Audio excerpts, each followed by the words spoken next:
Thank you, Juan, also for having me at your interview. I think would want to, on that question, we want to distinguish between, let's say, more short-term, immediate, and slightly mid-term, longer term. I think the short-term challenges, it's quite obvious. It's linked to the pandemic, and of course, when shops are closing, when offices are closed, rents cannot be paid, tenants are in difficulty. Of course, that puts an immediate financial pressure on, I would say, the entire real estate, commercial real estate ecosystem, because of course, yeah, what is often forgotten, I think, important to mention, is of course you have the property owners, managers, you have tenants, but you of course also have the investors or financiers, and which are in most cases in Europe are the banks. And of course, both the owners as well as the tenants have loans with the banks that they have to generally pay back. So immediately when there's a problem with that, because there's a disruption with that caused by the pandemic, that causes an immediate, big challenge how to solve it and to make sure, your business also stays alive. So I think that's clearly a very big challenge on the short term, and hopefully once we get, by next year, better out of this pandemic, at least in Europe, this should, fade away.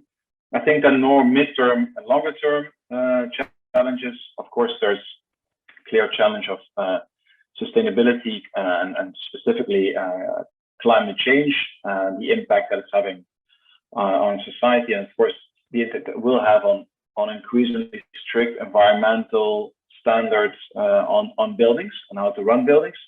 That is quite a big challenge going forward. There's a lot of things already being done by the industry, but because the standards, the legal standards, will inevitably become more strict and tougher, not just on us, but on everyone, but certainly also on buildings, as buildings are, as we know, high consumers of energy and emit a lot of carbon dioxide, greenhouse gas. Buildings and so in commercial real estate, we'll have to meet these coming stricter requirements. So that will be definitely a challenge. And I think then further, of course, there are also, let's say, more behavioral demographic challenges, as increasingly shopping is done online or via click and collect, or via an omni-channel way. Of course, this is a challenge, how to best adapt to that new way of consuming, and also the fact that the changing of consuming patterns by changing demographics depending on which country you are. I think these are all challenges more in the mid longer term. They are not new challenges, but also again, they are due to the pandemic have accelerated. But I wouldn't want to be too negative about it. Challenge sounds very negative. I think they are, of course, also huge opportunities to improve business models, to gain new customers, to gain access to new type of customers. I think there's, it is as such, that's definitely both a challenge and I think an opportunity. And certainly also something very much the industry is aware of and already has been adapting and is adapting, and also to try to seize those opportunities. And as I was just saying, of course, digital transformation, again, nothing new as such, has been ongoing for the last 5 to 10 years, but also there significant acceleration of the last 2 years. I think that there's also several parts to that question. So of course, it's clearly how to adapt your commercial real estate property, and specifically when it comes to retail, to become more omni-channel in terms to become more welcoming, facilitating omni-channel. So that's part of it, and how to make sure that, for example, take a shopping center as an example. There's sufficient possibility to allow for click and collect, for example, or indeed for how to optimize the, let's say, clicks and bricks bit of it, so that you not only you can collect in the store, but also you can collect, of course, at a parking lot, somewhere else, with low using of a utility, think lockers and these kind of things that goods can be delivered to. So how to integrate those, or how to optimize those, or how to improve or renovate the existing properties so you can meet those demands. I think there's a part that's a more commercial part, is that of course, because an increasing part of the consumer, of the shopping, the spending is going online, and then either entirely online, or indeed, as I said, click and collect online and collection in the store, or while being in the store, buying it in the store because the specific item is not in the store. Of course, specifically for for fashion and other goods, this is relevant. I think there is also a thing of okay, how to capture those types of sales in new future leasing models. How to, because of course the traditional model didn't have to really take those into account. So that's also, that's certainly a digital transformation of how, consumer spending goes, that will allow and also necessitates the need to adapt to that from a commercial real estate or retail real estate perspective. And I think, of course, these things are all good, and many operators, of course, have been doing that, and are increasingly fine-tuning their business models. I think a last model, which you're also seeing now coming up in several countries and by several marketplaces, again, when you use the shopping center, it's the digital shopping center, the digital mall, basically to recreate your center online and offer the same shopping experience, immediately from a computer or a mobile device, which is also another very interesting, business model, in addition to the existing traditional business model. So I think a lot of these things, are happening, and of course, obviously, crucially important for the commercial real estate sector to adapt to, I would say, not even just to adapt, but to try to also be as much ahead of the curve, and to anticipate these trends, and to how to best integrate them into a new updated business model. Of course, the future is not what it has been. The evolution is now. There has been, I think, in, let's say, the public media, the industry has been having quite getting relatively bad PR for the last couple of years, and I think it's important to realize, certainly in Europe, why this is. First of all, generally, this is the kind of news that has been coming from the US, where the market situation, to start with, is entirely different than in Europe, where in the US there's much more retail square meter per capita than there's certainly on the continent. I think that it was almost 10-1. So of course you could say, even to a certain extent, that the US was just a bit over retailed, and of course then when other upcoming trends like e-commerce, which is much stronger developed in the US than it's over in Europe, and has a much bigger impact there, also because geography, how the country is. So it had a huge impact there, and also had a negative impact on many smaller, more local centers that had to close down, etc. So the idea was a bit, or the general view coming from there was, okay, it's the same in Europe, it's not going well, it's a sector in decline. And I would say before the crisis, to the contrary, yes, I mean, of course, the business outlook and the shop and the bottles and the economic conditions have changed, but in many countries, actually, the industry was certainly thriving before the COVID lockdown. Of course, then came the lockdown, huge setback for the entire retail ecosystem, us included. But if you look now in 2021, with things opening up again a little bit, of course, we're still not out of it entirely.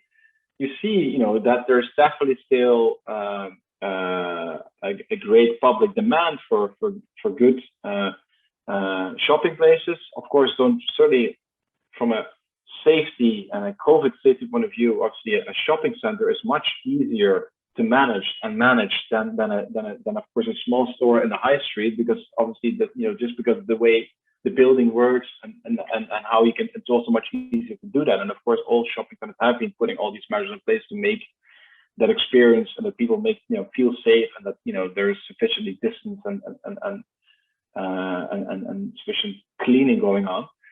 So I think that bodes well longer term. I think shopping centers, as everything, has to of course evolve along with some of the trends that I already mentioned, the digitalization trend, the sustainability trend, how to make shopping centers, how to make the building more sustainable, both the building itself, just everything around it. So I think you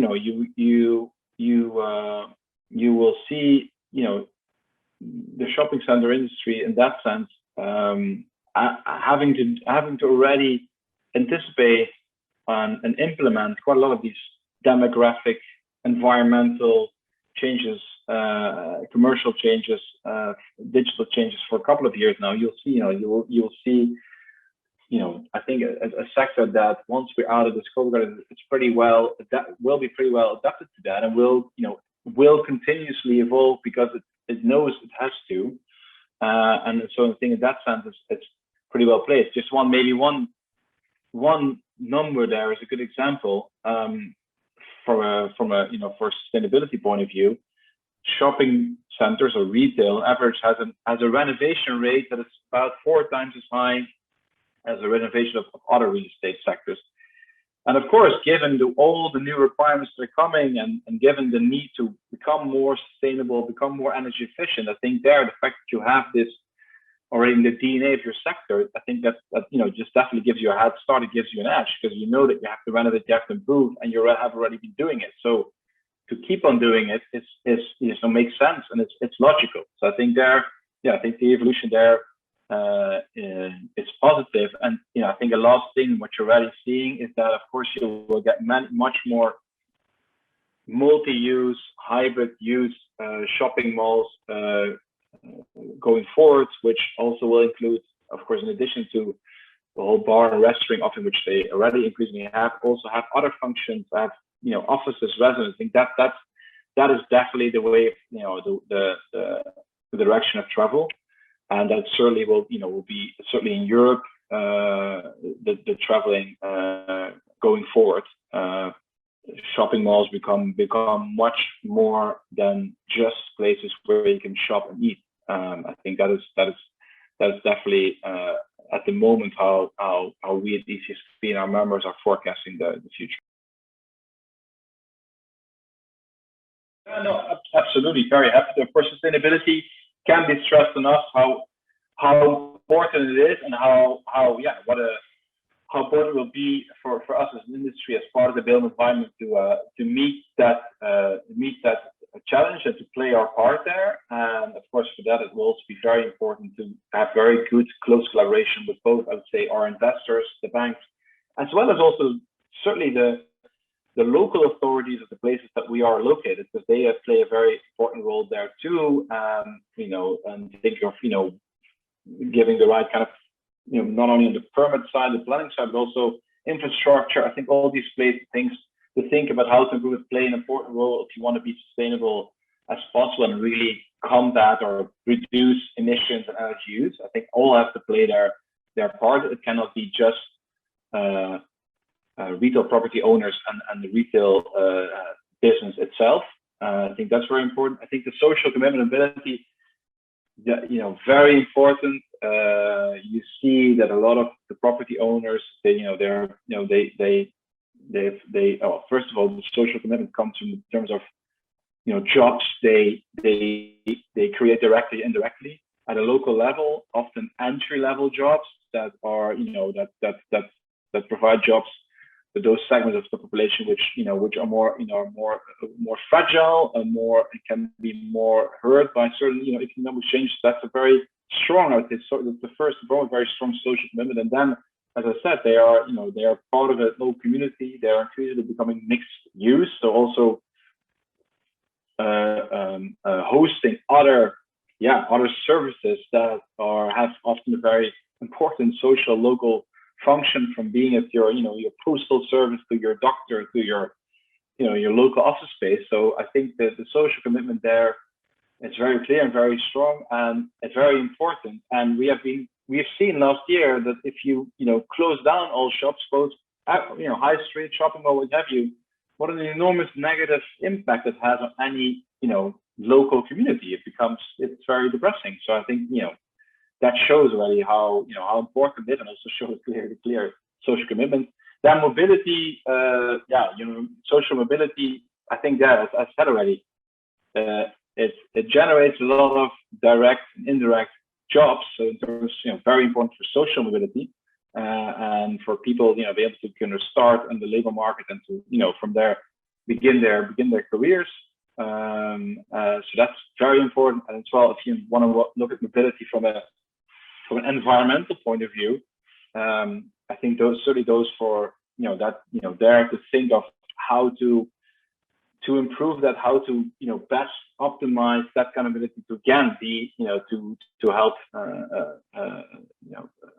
reduce carbon emission, reduce energy use. I think there also certainly, shopping center owners are thinking, okay, how to optimize that, how to improve that, how to for those that have large parking spaces, how to enable electric charging, how to maybe even enable, if you think a little bit further, that's not for now, how to maybe even become energy providers, because if you have a lot of cars charging, they can also give back to the network. So these things are all being actively looked at and thought upon. Some of them more immediate, more for now, some of them for more than 5 to 10 years. But again, of course, as it's often, certainly when you start, develop or renovate a large project, of course, this is a longer term investment and project. It will not, it takes several years to build, to renovate, and of course, then it takes several years also to implement it and to make it commercially viable. So, and so all these things are already being taken into account and as to answer the question most directly, are very important.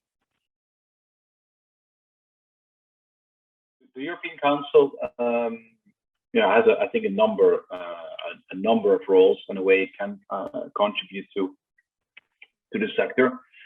Of course, there is there's an important networking role. It brings together market players and operators all over Europe, and it's also it's very good, of course, to meet with your peers from everywhere, to exchange views, to learn what's happening in other countries, see how different they are, how the same they are. And of course, that there's always an added value there, and that's clearly demonstrated by the fact that we were able to set this up despite the pandemic. I think that that's a strong, important networking role that we can fulfill. And I think secondly, it's very important, and as acknowledged by certainly our founders, that we have an organization that can also represent, advocate, communicate on behalf of the industry at the European level, specifically at the Brussels EU level, as there's many important initiatives, legislation coming from Brussels that is relevant for the industry. Again, think about all the new the whole Green Deal and all the new regulations with regard to climate change. That comes mainly from Brussels. Or think about all the the huge new funding projects to recover from the COVID pandemic. Also, initial Brussels. So it's important for a sector that is, in the end of the day, good for about 6-7 million jobs directly, indirectly across Europe, and of course has an important is a very important tax contributor. Also, I think that sector also important to be represented and make sure that our voice is heard, our concerns are taken into account, or our suggestions about how to maybe better address certain issues is there. So I think that's also a very important role, and to in that sense we support the industry, and we'll try to speak up as much as we can. I think but at least I think it's important to try to become, the council, of course, mind you, we have not existed for even 1 year. So of course we are also still setting up and starting up. I want to be clear that too, but I think also, over time to become like a council that can support industry relevant data, information, guides, documentation on legal issues and security issues and what have you. So, to really to kind of, it's again, and there again, you as a European Council, you fulfill again also in that sense that network function. You bring together all the information at one place, and then provide it in a good package, in a usable package to your members, so that they can make use of it in their daily business life. And that is also, of course, very important. I think last but not least, in addition to representing the sector as such vis-a-vis the European institutions, it's also very important, of course, to have the sector to be represented vis-a-vis all our other important stakeholders in our value chain, because they, of course, also all have sector and industry associations, the retailers, other real estate actors, the banks, you name it. And of course, it's important for us as a sector to be in touch with those and see where we can collaborate, where we can join forces on a specific project or issue. Can be anything, and I think that's also certainly a role that we are playing, and that adds value to members, to be sure that the contacts are there with the representatives throughout the entire value chain.